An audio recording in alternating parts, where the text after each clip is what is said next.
It is portal madness. We got the playoff set. Did they get it right? The SEC squad is getting together right now. You're talking ball with the SEC squad, sponsored by Gametime.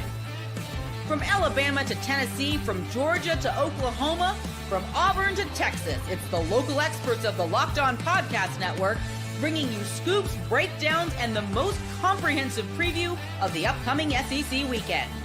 It's the SEC squad, and we have a seat for you. Hurt feelings and thin skin are prohibited. Squad up. You're part of the SEC squad. That's right, everybody. Welcome into the SEC squad. Sit back, grab your favorite beverage, and join us as you get ready for another week of hot topics and discussion. We are officially into the offseason for the majority of teams out there, but we got the playoff set. Some teams still playing meaningful football. Let's welcome in our panel Stephen Willis, host of Locked On Ole Miss, Clint Shamblin, host of Locked On Bulldogs, John Miller, Locked On Mizzou, Jay Smith, Locked On Sooners, Chris Marler, Locked On Gamecocks, Corey Burton, Locked On Vandy, and I'm Chris Gordy, host of Locked On SEC. And guys, Sunday we had a selection show, and we have our playoff set, our first edition of the 12-team playoff. I'll just kind of open it up to whoever wants to jump in here. Are you happy with it? Did they get it right? Obviously, we were hoping the SEC, some of us hoping the SEC could get 4 teams in. They only get 3. Everybody okay with the selection committee's picks? I am happy with it, but they got it absolutely right, and it was horrible at the same time. I think that's about the best way you can look at this. I think it was too much drama. They had a very subjective selection process, but at the end of the day, they probably got the right 12 teams based on their rules. Alabama lost by 21 points to Oklahoma. Ole Miss got beat at home by freaking Kentucky. And South Carolina got blitzed by Ole Miss and Alabama, who they were competing against. So, yes, the SEC was only going to get 3 teams. But no, everybody that's watching this, that doesn't mean the end of the SEC, because Georgia is still probably one of the better teams in the country. Texas can win the national title, and Tennessee is going to beat Ohio State and Columbus. You made a lot of good points on the Texas one there, I think, for one. Like, here's the thing. I agree with some of what you're saying. They got it right by putting SMU in over Alabama. The issue is I still don't understand why Bama was ever propped up to number 11 the episode. Me too. And then we were like, oh, I guess they're getting in. Now we all have to pretend to be shocked when they didn't get in against SMU. I said this last week. I don't think the committee – I think what they wanted more than anything, it's like playing poker. Like, you don't want good cards. You want easy decisions. And I think that they did not want to have to make any sort of like bad judgment call, partially because they didn't know what they were doing in the first place. But to say that they got it right, that only adheres to what like the SMU versus Bama argument. That's it. Because if you're sitting here and saying, but we just played 12 or some teams played 13 games over a 15-week schedule, and Boise State is a 3 seed in a national like playoff bracket. But it's by their rules. Yeah, they followed their rules for a change. And honestly, the one that I feel like has probably the biggest gripe would be South Carolina, mainly because that LSU game was a travesty to college football in general. That's kind of one you almost give a mulligan, because you can't return 2 pick sixes back and both of them get called back because some egregious call that happened in between it, right? That to me is probably where you you could have an argument there. I do think they got it right for a change, that they fought. And just as you said, Stephen, they followed their rules. They went ahead and went with that. I do think SMU should have been in there. To me, if you want to make sure that the conference championship matters, the 2 teams that make it there probably should be heavily considered to make it in the playoffs each time. Just because they made the freaking conference championship, especially because nowadays we don't have divisions. It's the 2 top teams playing for the title. Just about everybody has done it now. Thank goodness we finally got to that model. So at that point, you should consider the 2 teams that have made it, that are in the championship, to be able to play each other. The rest of these teams that are playing these super simple schedules, Indiana, Penn State, who get lucky every other year, they don't have to play the top dogs, and everybody else below them, they're easily blown out. They're going to finish the season 11-1 every single year. We need to figure out something for that kind of crap. Eliminate that crap. That's the problem with the rules and rankings of the playoffs, is we're giving them that consideration when their schedules are atrocious. And that's honestly no different than even some SEC schools. I mean, we all talk about Texas schedule. Texas, yeah. You're going to have that when you have these super conferences, which makes it so much harder to do this, because the variables now, there are too many. There are too many possibilities of how this is going to work. We need to fix that part. Fix that part of it. I think we're good. It'd be simple. Here's a simple change that I actually think could help long term if the committee wanted to, and it would have to be coincided with AP and the coaches poll. If you didn't have the AP and the coaches poll out before the college football seeding, all of a sudden they should be higher conversations kind of go away. If everybody entered the season as we're going to the conference championship, we're just going to play the games, and we're not going to let you know who thinks what of whom at what point, except for only the playoff committee caring about that. Or take the coaches in the AP poll into consideration, committee. Have them give you things, vote on it, and give them to the committee.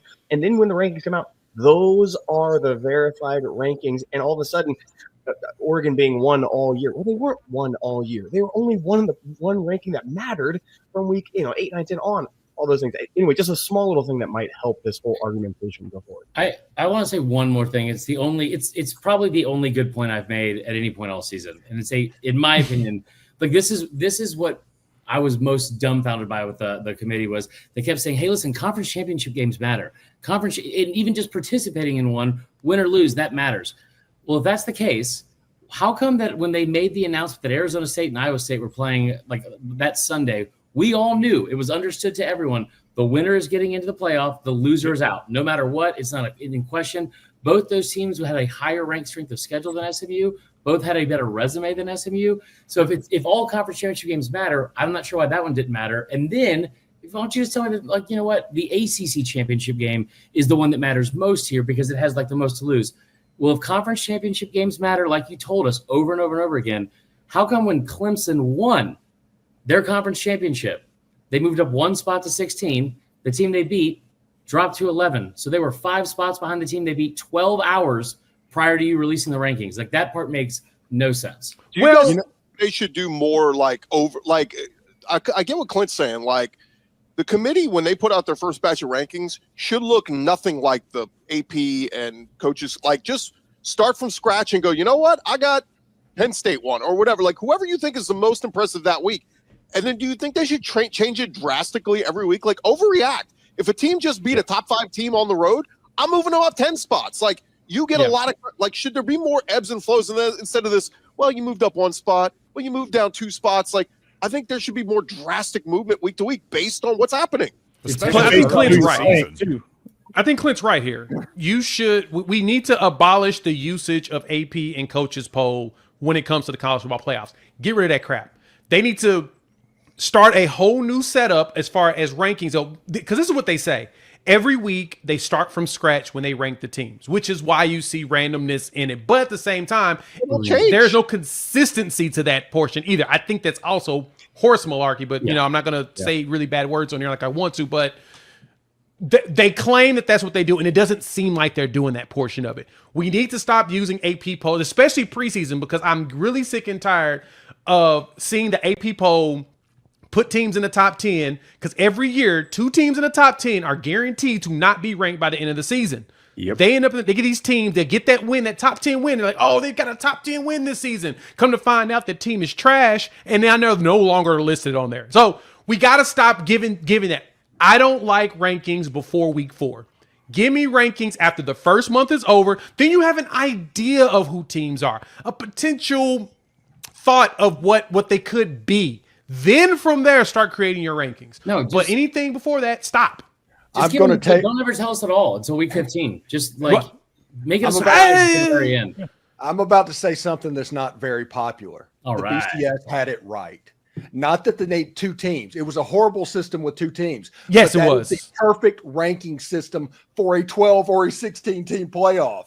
But your problem you run into that, though, is that the BCS also leveraged AP polls and stuff as a calculation within their model. Put in the calculation. A complete joke, by the way, just in case we're not. John, tell him. Know that. Good Intern does the literally sports poll. Information directors are turning that stuff in. Yeah. You think Kirby Smart is watching, South Carolina and Vanderbilt? I don't think that's what I mean. He's not at all. So why is? And nobody is. Neither is Eli Drinkwitz or anybody else. I asked Should Kirby college football have a net ranking? What was that Sunday? I asked Kirby his thoughts on potential opponent in Indiana or Notre Dame. He's like, Chris, I can't answer that. Like, he's basically saying I haven't watched either of those teams. So why are you voting them in a poll? Kirby knows your name. if we could talk about and make a quad 1 and a quad 2 and a quad 3 win, yes, where that was a situation that would make this a lot more public and a lot less subjective. Because I'm going to tell you something right now. The subjectiveness of the committee is a feature, not a bug to them, because it gets all this drama and the ratings and all of this conversation that's going on. But the problem is, until we stand up and say we need a system that actually works, it's going to sit here on the drama. It's going to be WWE, and that's what they're doing right now. Imagine, if you will, outside of the SEC standings, imagine if Texas, with the easy schedule that it had, needed to go and beat Georgia when they were at home, and all of a sudden you say this is a quad 1 win. You got to have these wins to get into the playoff.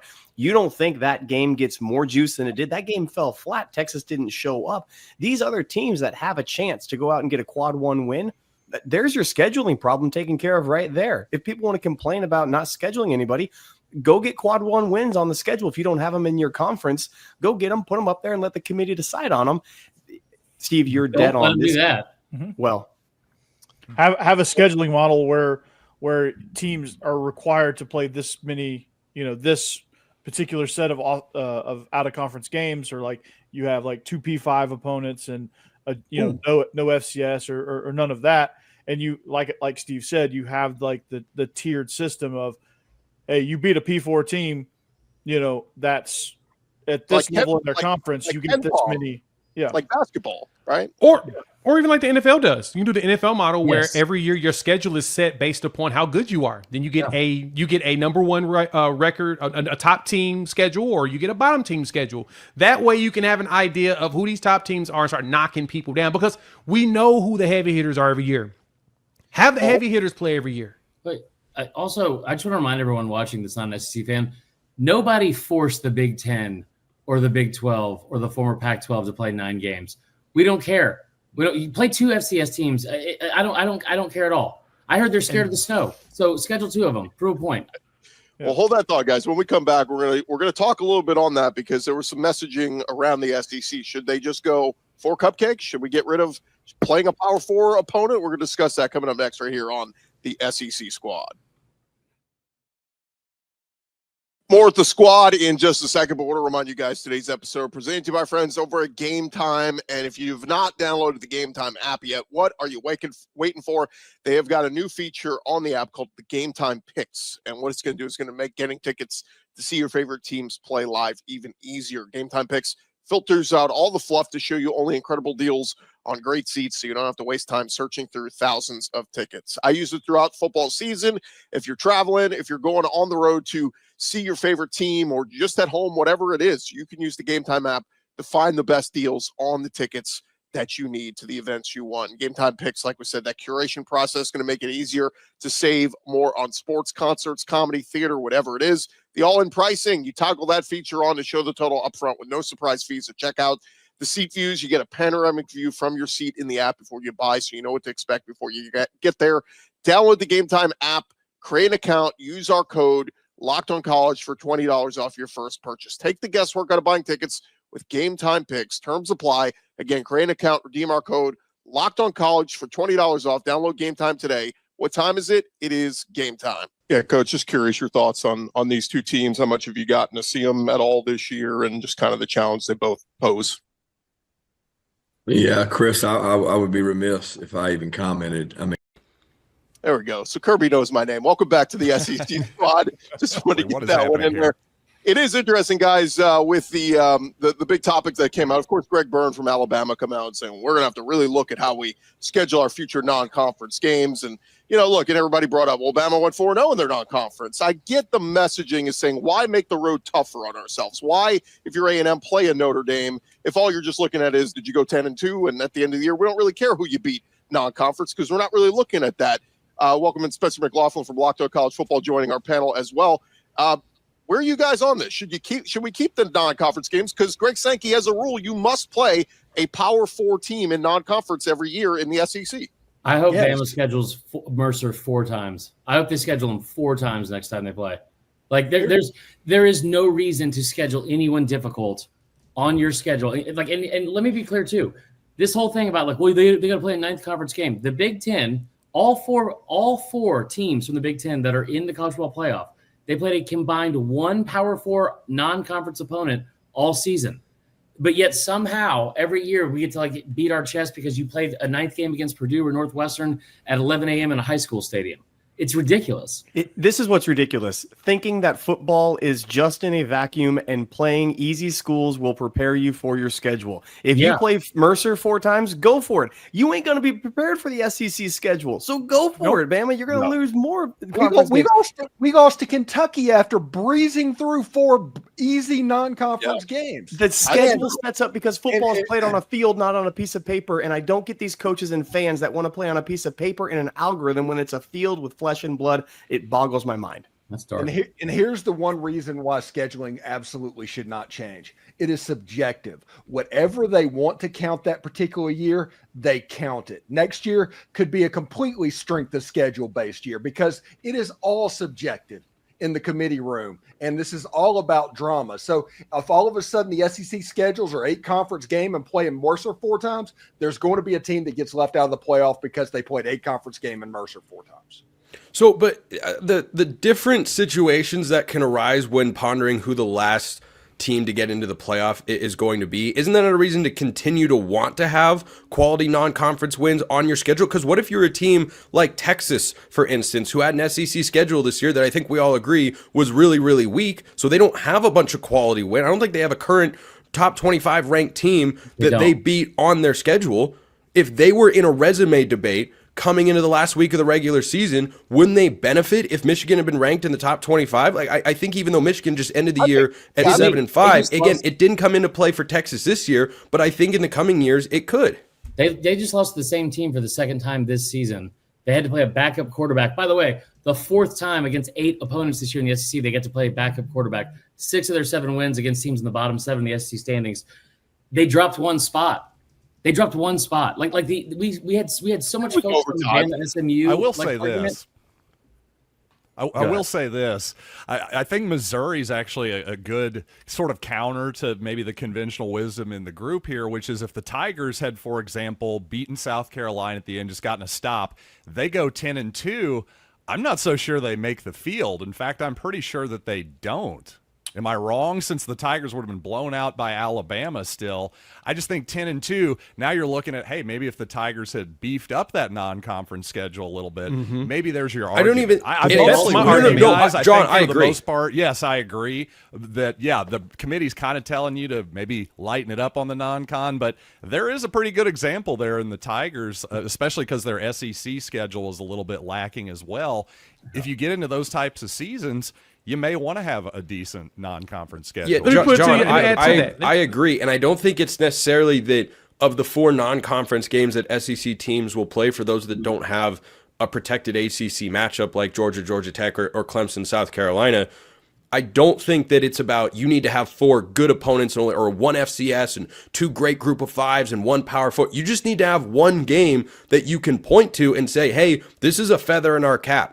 Not a game that gets overlooked really easily. I think you do want to have it because I agree. Missouri's sitting there at 9-3, not even close, right? Because, yes, they got blown out by a couple of good teams, but also you look up and down their schedule, there are no quality wins.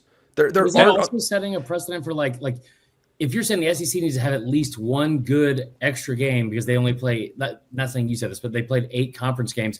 Right. What I've been confused about is why Indiana, Notre Dame, and Penn State all were absolved of this and sat around. Correct. They were making their schedules and itineraries like for travel like a month ago. And again, Indiana went to that Ohio State game. It's week 13 of the season or week 12. They had 1 game all year against a team with a winning record. And they also took Louisville off their schedule, got Western Illinois. It feels like because there's a 9th game against lesser competition, the Big Ten is somehow absolved of ever having this conversation about strength of schedule. And it's lesser in conference competition. That's the thing that makes me even more mad when it comes to that conversation, because even with the SEC, if you adding those non-conference games to me, and John, I'm with you in the argument of if you can show that you beat somebody out of your conference and you blow them out, that should be able to help you in that conversation, especially if you get lucky enough that the team is actually good, right? Like, unfortunate for whoever decides to play Florida State coming up, they're going to be trash for probably another 2 years, and you blow them out. It doesn't matter, but if that's a 13-0 team or a Florida State can come off a 13-0 record, that looks a lot better on your resume whenever you're talking about this college football playoff. But the bigger thing is, no matter what, just don't lose in conference. And then you'll be fine and people will not say anything. That's the piece that I'm tired of, the non-con portion of it, because yes, it's cool for the fans. I enjoy that. But at the same time, if the only thing we're going to do is say is the SEC, as a longstanding member of this conference, that we're the only conference that matters, if that's the argument that everybody's going to say is, well, all the NFL players are in the SEC, we should just have our own playoffs and just say, screw everybody else. Why do we do anything with anybody else at this point? I want to see other teams get the opportunity to get boat raced in the playoffs if they do a good job of only losing one game. Let them have the opportunity to it. We're going to probably see it. Well, the Indiana Notre Dame piece was stupid. Then get a gifted first round game and then get into the quarterfinals against Boise State or whatever, like the match would be. So then, like, the winner of Indiana and Boise State somehow is playing in like the Final Four. That's the part where it's so frustrating because, and I think this is the first time in a very long time that in the SEC you can sit here and talk about how difficult it is, like, to get through this gauntlet of a schedule, even though it's 8 games every single season. But for the first time in a very long time, it felt like there were some really, really big scheduling imbalances within the conference. And it just so happened to be the biggest brand was gifted that. Like, dude, again, the two teams that met in Atlanta, one of them doesn't have a win over a current ranked team all season long. The other one has 6 games against top 20 teams, 5 of them away from home. Like, Kirby calling out St. One in a neutral field against Clemson. And that's the thing. That's what happens with that massive conferences. You can't do these mega conferences and think that these variables are not going to kick in here and cause even more problems. That is why conference realignment has kind of screwed this up. You're guaranteed to have 1 year that your favorite team, all of us on this panel, 1 year, your favorite team is going to end up with the cakest schedule possible, might even go undefeated. Well, just because I kind of feel like you bring back the East and the West divisions, at least then you're playing everybody on your side, and we can't say you avoid it. But again, you're going to have the years where the West is loaded and the East is down. Well, so, of course, you have to go to 9 conference games because you'd have to play 8, right? So, I don't know. And also, Auburn's going to ruin it for everybody by complaining about Georgia and Bama. So exactly, and you have to find a way to balance that, and you can't because the conference is too big. We need to switch it into a 40-team league, 10-team divisions, and go from there. That's what's going to happen. Or if you want to go bigger, you can do that, but it needs to be no more than 10 per conference or division or however you want to set it up, and then set up an actual playoff system and like have where you take from each one and you trickle it all the way down into a champion. That is Jay the closest Smith for you're going college to football get. Commissioner. That is the closest you're going to get to it because at 130 teams, there is no logical way of actually creating a champion. And There's make always him going throw to be one. overhand in that Dr. Pepper challenge by any too. chance? Huh? Make him throw overhand in that Dr. Pepper challenge too. Yes! For that. All right. What the transfer portal is open. We're going to go around. We'll ask each of you guys to give me a position that you would like to see your school add in the portal. Let's discuss that coming up next.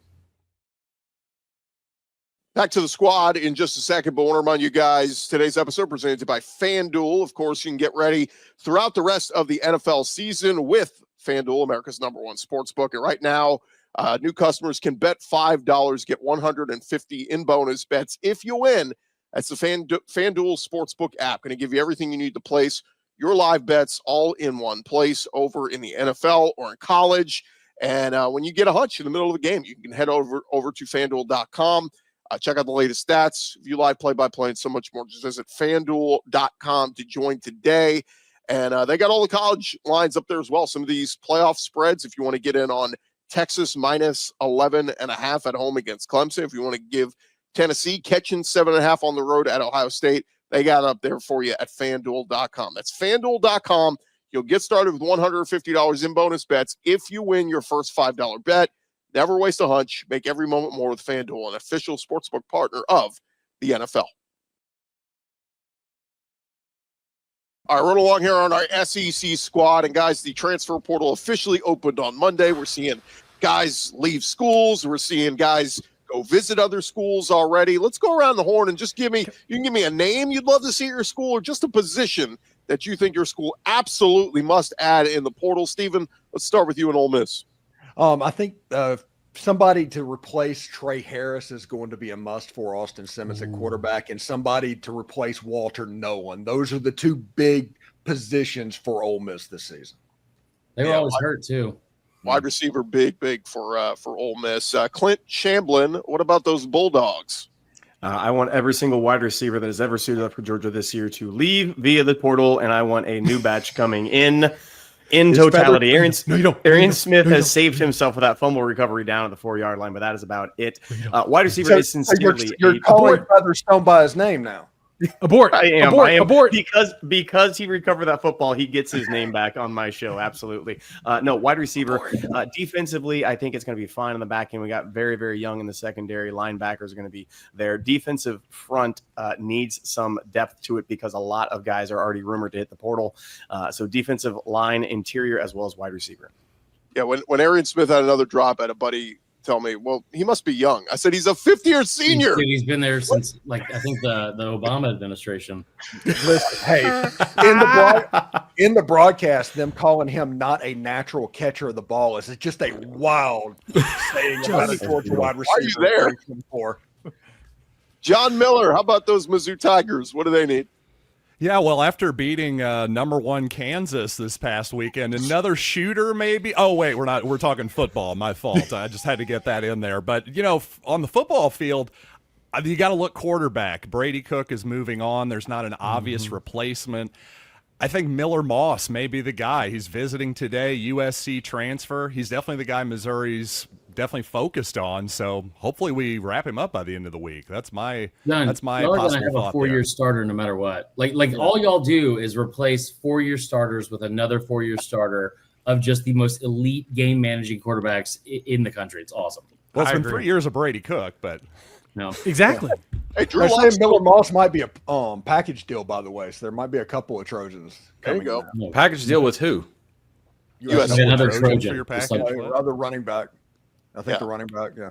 Gotcha. Shout out Drew Lock, though. He's still getting starts in the NFL. Corey Burton. Yeah, he is. Yeah. What does Vandy need? I mean, Diego Pavia's gone. You need a quarterback. Well, Diego Pavia, we need to get some resolution there because he's suing the NCAA, which I don't see that's going to happen. But need a definite replacement for him. But outside of that, wide receiver for sure, because Vandy needs a passing game. They don't have one. One does not exist on Vandy's campus, so you need that. Chris Marler, Gamecocks, they got the toughest part figured out. You got a stud in Lenore Sellers coming back at quarterback. But what other position, if you could add any in the portal, would you add? If I could get anything that would want for this fan base, it would be the addresses of the committee members for one, two, and those refs from the LSU game for sure. But in the portal, okay, so the main talk that everyone is like the buzz around the city is they want a receiver because you had only 2 guys that had over, I think, 20 catches and 300 yards on the team this year. It was not a very productive position unit. But for me, it's 1,000% the offensive line. This is an offensive line that's given up 80 total sacks in the last 2 seasons combined. From guard to guard, you were going to lose all 3 of those starters that accounted for 93.5% of the total snap counts at those positions. And you're going to be losing a combined of 127 starts between the 3 in their college careers. So a lot of experience that's going to be gone. Is Loggins? He went to App State, didn't he? Yeah. Who's going to be the next coordinator? It is going to be Do it. Mike Shula. Oh, God. What? Okay. Yes. Wow. First off, Did Mike not get Shula the was reaction. pretty great when he had Cam Newton, not when he had John Parker Wilson. So I think they're going to be – Lenoris is much more Cam and not JP Dub. Oh, boy. Fair point. God, what other old SEC coaches was Derek Dooley not available? Like, good God. Like, Kalen DeBoer. Steve Spurrier? start digging them up out of the graves and bring them we back. We brought back Bobby Petrino. Anything's possible. Yeah, that's true. Spurrier should have been on that list. This era. All right. Shula. Okay. Jay Smith, OU, my God. Every receiver they have is about jumping into the portal. Jackson Arnold's leaving. I mean, do you have anything left? So far, we lost 4 wide receivers in the portal with a combined statistics of 22 receptions for 460 yards and 1 touchdown. But all starters. So, literally, basically every single one of them that was hurt is basically gone, except for one so far. Deion Burks is still mulling the opportunity of either the NFL draft or coming back. So we pray that actually works out, that he comes back. That gives you one experienced wide receiver to return with a whole bunch of young pups. But I'll be honest, Of course, number one is quarterback. We need an experienced veteran guy. Hopefully this John Mateer situation does materialize and we bring him over with Ben Arbuckle. That would be awesome. We'd have ourselves a nice gamer who is willing to try to win as much as possible in a system that he understands. A la Dylan Gabriel when he was here with us with Jeff Lebby. You want something like that. Yeah, and then I mean, shit, look what Gabriel's doing in Oregon. Gosh darn it. Probably should have convinced Lebby to stick around one more year instead of taking Mississippi State, but I digress.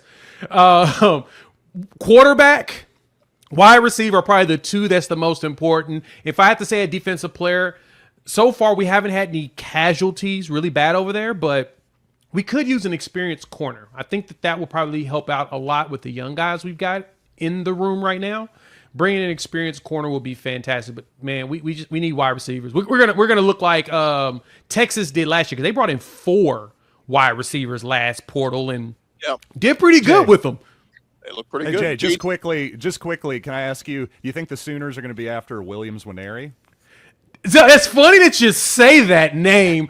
No, I'm gonna say no. And honestly, I think he's gonna follow his old coach to Nebraska, I think which that's- is I think very that's disgusting. the right- I And think I'm gonna that's be honest, absolutely John. right. I'm waiting to see when Caden Green joins them and goes up there. It feels like Mose is recruiting all of his old players up there into Nebraska. His son went there first. Williams-Nwaneri is the portal. I think he's gonna follow. I'm kind of curious. I think Interesting. Nebraska's gonna start poaching as many Lee Summit North guys as possible, which is I don't know about Caden Green, but I think the Nwaneri prediction I agree with. Yeah. By the way, Jay, I think Jaden Gibson said he's sticking around, so you do have one wide receiver. Yes. Hey, we don't have a Locked On Mississippi State, but as the resident Locked On Ole Miss, I do want to say it's hilarious that Jeff Lebby flirting with Jackson Arnold is going to cost him Michael Van Buren. Yes. Also, Zach offered me the Mississippi State thing back in June, and the one good decision I've ever made as an adult was not to take that job. Yeah, seriously. Well, the news is Blake Shapen is coming back for another year, so we'll see. Well, at least you got that going for Oh you. boy, look out, SEC.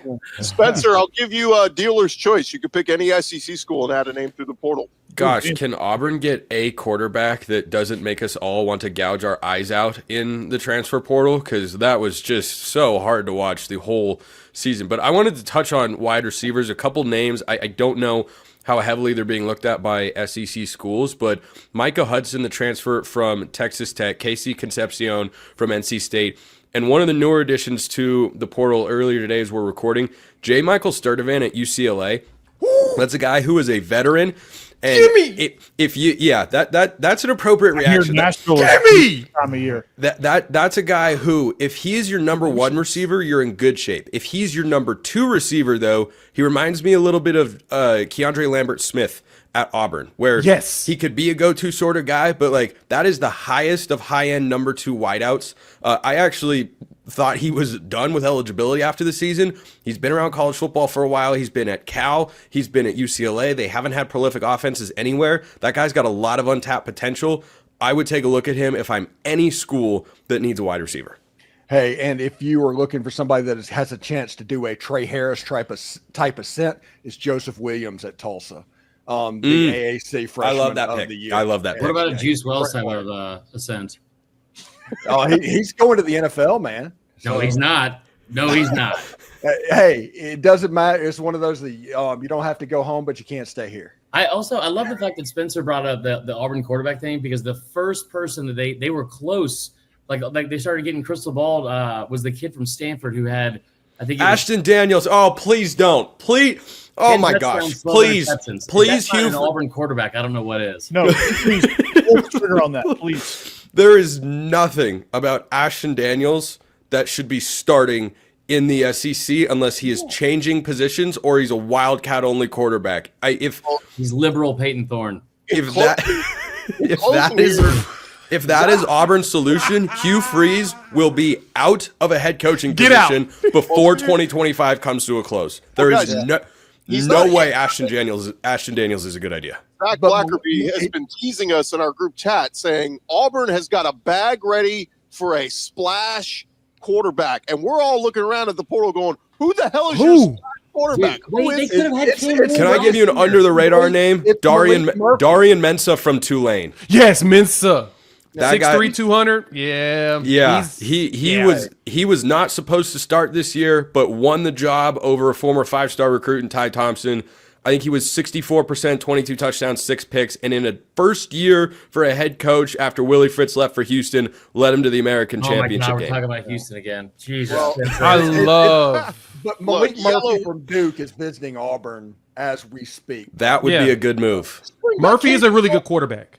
Caden Salter, he was his quarterback at Liberty. Just bring him down to Auburn. Bring back Peyton Thorne one more time, brother. He's yes, more Thorne.